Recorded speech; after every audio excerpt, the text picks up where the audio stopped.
tua, kalau Tuhan panggil saya tidak mau jatuh sakit. Saya tidak mau menyusahkan anak-anak saya. Itu adalah harapannya untuk waktu yang ada di depan. Dan apa yang saya sampaikan pada hari ini kepada ibu-ibu, apa yang kita rindukan tentang anak-anak kita ini. Ya, ini kita sedang sampaikan mereka di sekolah-sekolah. Banyak yang kita inginkan, masa depan. Dan berbicara tentang masa depan itu, Bapak Ibu, itu bukan berbicara tentang setahun 2 tahun, tapi untuk waktu yang panjang.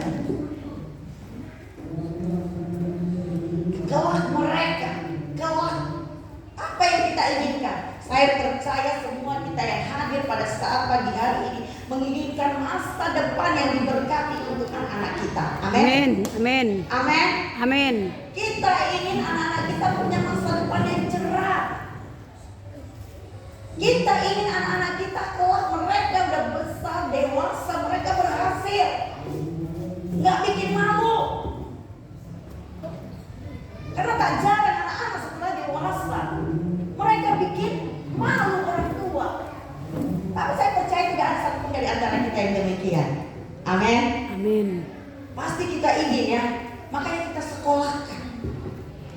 Tapi saya mau katakan kepada ibu-ibu pada pagi hari ini, kalau kau letakkan mereka ke sekolah, itu bukan semuanya menjadi tanggung jawab sekolah. Ada tanggung jawab yang harus kita kerjakan untuk mereka sampai pada cita-cita mereka.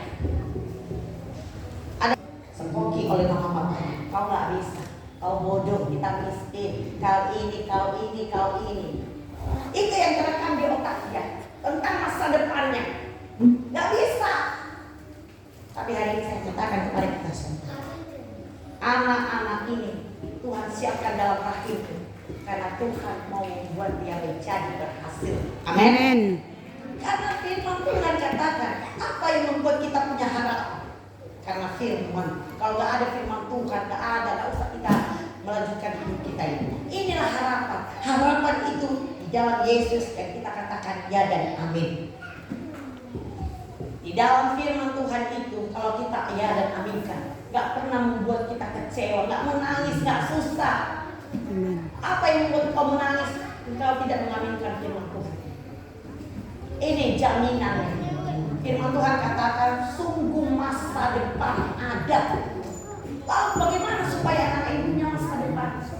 Yang pertama Bapak Ibu yang terkasih, didik mereka takut akan Tuhan.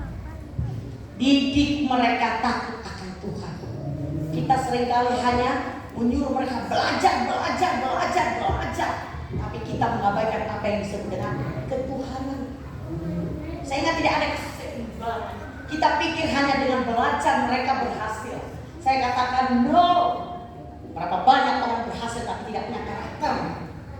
Berapa banyak orang berhasil tapi setelah dewasa mereka nggak ingat orang tuanya, nggak ingat mereka.